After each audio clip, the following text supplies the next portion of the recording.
টঙ্গীর ইস্তেমা ময়দানের রয়েছি এবং দেখছেন সরাসরি একেবারে শেষ পর্যায়ে মানুষ কিন্তু যারা সাতপন্থী অনুসারী রয়েছেন তারা এই মুহূর্তে এখনো পর্যন্ত অনেকেই আসলে বের হচ্ছেন।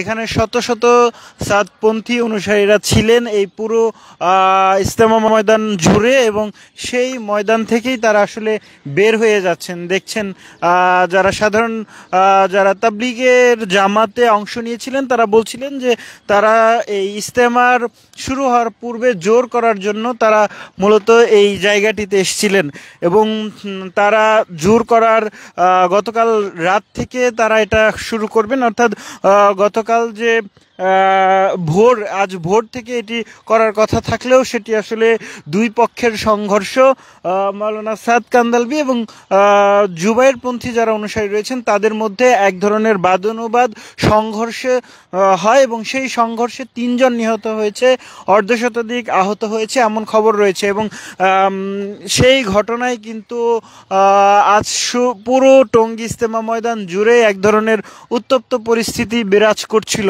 এবং সেই ঘটনার পরিপ্রেক্ষিতে আজকে দুই অনুসারী অর্থাৎ সাদ কান্দালভি এবং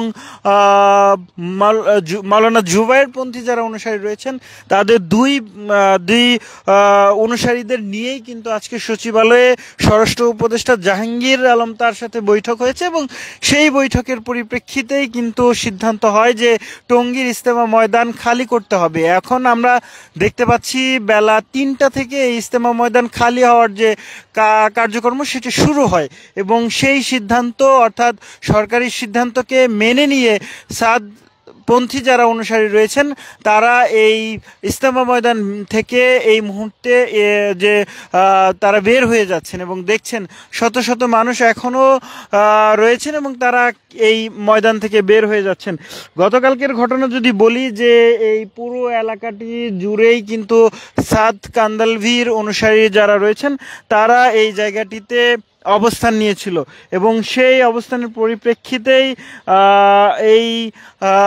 তারা জোর করতে এসেছিলেন এমন তারা বলছিলেন এবং সেই তাদের যে জোর সেটি করতে দেওয়া হয়নি এবং সাতপন্থী অনুসারীরা তাতে জুবাইরপন্থী অনুসারীরা তাতে বাধা দিয়েছেন এবং এক পর্যায়ে তাদের মধ্যে সংঘর্ষের ঘটনা ঘটে এবং সেই সংঘর্ষের আজকে সারা দিনই একটা রেশ ছিল, থমথমে পরিস্থিতি বিরাজ করছিল।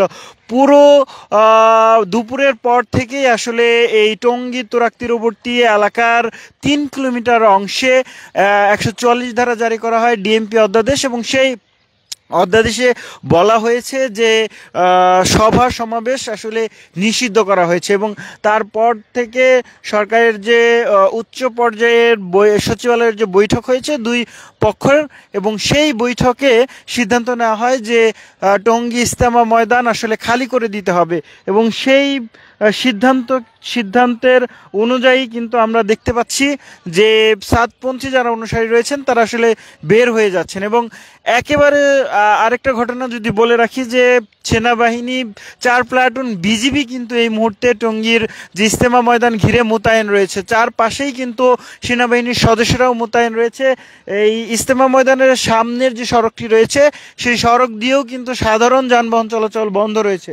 শুধুমাত্র এই ইস্তেমা ময়দানে যারা আসছেন তাদেরকে বহনকারী যানবাহন যেগুলো রয়েছে সেই বহনকারী যানবাহন কিন্তু বের হচ্ছেন এবং র্যাবের সদস্যদেরকে আমরা দেখতে পেয়েছি এবং তারা কিন্তু নিরাপত্তা দিয়েই আসলে পুরো মাঠটি আসলে খালি করছেন এবং যারা এই সাতপন্থী অনুসারী রয়েছেন তারা বলছিলেন যে তারা তাদের যে আমির রয়েছে আমিরের নেতৃত্বে আমিরের কথা শোনার আমিরের নির্দেশনা অনুযায়ী তারা আসলে এই ইস্তেমা ময়দানটি ছেড়ে দিচ্ছেন এমনটাই দেখছেন। এখনও কিন্তু অনেকে রয়েছেন তারা এই মাঠটি ছেড়ে দিচ্ছেন। পুরো মাঠটি আসলে এখনো পর্যন্ত ফাঁকা হয়নি, তবে বেশিরভাগ জায়গায় কিন্তু আসলে ফাঁকা হয়ে গেছে। দেখছেন যারা এখনো পর্যন্ত রয়ে গেছেন তারাও কিন্তু এই মাঠটি ছেড়ে দিচ্ছেন।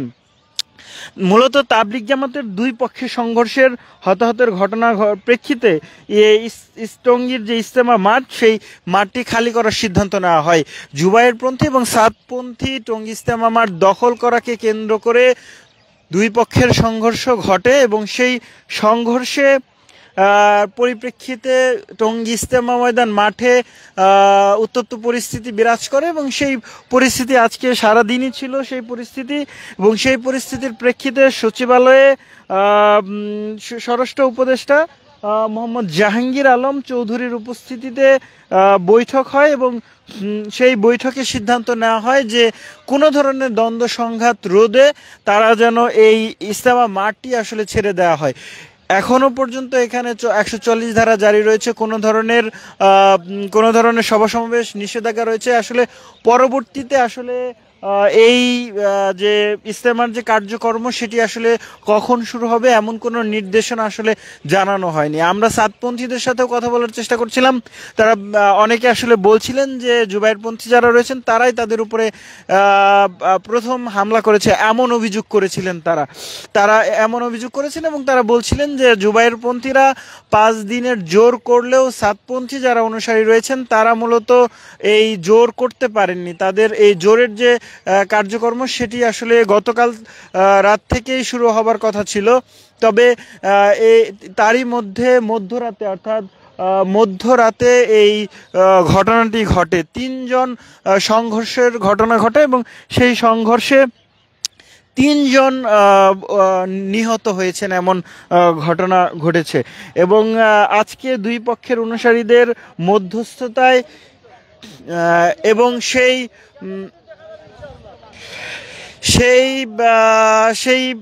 ঘটনায় কিন্তু ঘটেছে। এবং তুরাগ তীরে যে বিশ্ব ইজতেমা মাঠ দখলকে কেন্দ্র করে যে ঘটনা ঘটায় তাবলিগ জামাতের মাওলানা জুবায়ের আহমদ ও দিল্লির মাওলানা সাদ কান্দালভির অনুসারী, তাতে অন্তত 3 জন নিহত হয়েছেন এমন খবর রয়েছে। এবং যেমনটা আসলে বলছিলাম যে দুপুরের পর থেকেই আসলে পুরো মাঠটি আসলে সিদ্ধান্ত আসে যে 2 ঘন্টার মধ্যে এই ইজতেমা ময়দানের যে মাঠটি রয়েছে সেই মাঠটি আসলে খালি করতে হবে। তার এক পর্যায়ে আমরা এই 3টা থেকে আমরা দেখেছি যে সাতপন্থী যারা অনুসারী রয়েছেন তারা বলছিলেন যে তারা এই সরকারের নির্দেশনা, সরকারের শ্রদ্ধা জানিয়ে তারা এই মাঠটি খালি করছেন। একজন রয়েছেন, জানার চেষ্টা করছিলাম যে গতকাল রাত থেকে আসলে কি হয়েছে একটু বলবেন। এখানে গতকাল রাত থেকে এখানে আমরা সকাল ফজরের পরপর আমরা এখানে পৌঁছাই। এখানে আমরা দেখি যে প্রায় মোটামুটি মাঠে রক্ত দেখি, প্রায় অনেক কিছু আমরা এখানে লক্ষ্য করতেছি যে এখানে মারামারি হয়েছিল, দুই পক্ষের সংঘর্ষ এবং মাঠ ওনারা দখল করেছিল। যখন আমাদের এতায়েতের সাথী তাবলিগের সাথী যখন আমাদের ঢুকে তো প্রবেশ করে, তো তখন ওনারা এক পর্যায়ে মারামারি করে ওরা চলে যায়। এরপর থেকে আমরা এখানে মোটামুটিভাবে এতায়েতের সাথীরা সবাই আমরা এখানে অবস্থান করি এবং আমাদের সেনাবাহিনী যখন সরকারের পক্ষ থেকে ঘোষণা আসলো যে মাঠ খালি করে দিতে হবে, তো আমাদের মুরব্বীদের পরামর্শ করে তো সাথে সাথে আমাদের সবার কানে পৌঁছায় দিল যে মাঠ আমরা খালি করে দিব, আমাদের সরকারের কথা আমরা মানব এবং সরকার যেটা সিদ্ধান্ত নিবে আমরা ওটাই আমরা শুনবো। দর্শক দেখছিলেন একজন সাতপন্থী অনুসারীদের সাথে কথা বলার চেষ্টা করছিলাম এবং তিনি যেমনটা আসলে বলছিলেন যে তাদের আমিরের নির্দেশনা অনুযায়ী কিন্তু এই মাঠটি টঙ্গীর ইজতেমা মাঠটি ফাঁকা করে দিচ্ছেন তারা। দর্শক দেখছেন এখনো অনেকে আসলে এই মাঠে অবস্থান করছেন এবং তারাও কিন্তু আসলে বের হচ্ছেন ধীরে ধীরে।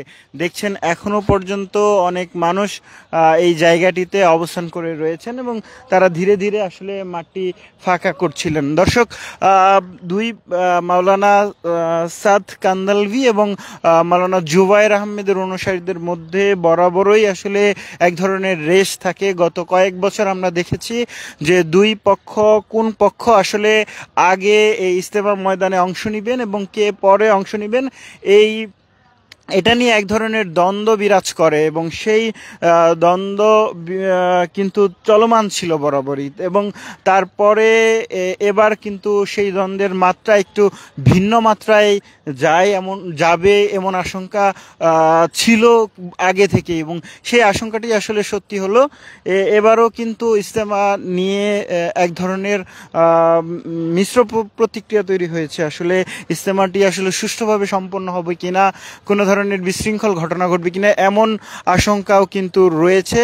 এবং সেই আশঙ্কার মধ্যেই কিন্তু গতকাল রাত্রে বিশ্ব ইজতেমার যে তাবলিগ জামাতের দুই অংশ, সেই দুই অংশের মধ্যে সংঘর্ষ ঘটে, 3 জন নিহত হয়। এখনো পর্যন্ত আমরা দেখতে পাচ্ছি যে সরকারের নির্দেশনা মেনে এই ইজতেমা মাঠ খালি করছেন অনেকে। দর্শক, সরাসরি দেখছিলেন ডেইলি সানে, আপনাদের দেখানোর চেষ্টা করছিলাম টঙ্গী ইজতেমা ময়দানের সর্বশেষ অবস্থা।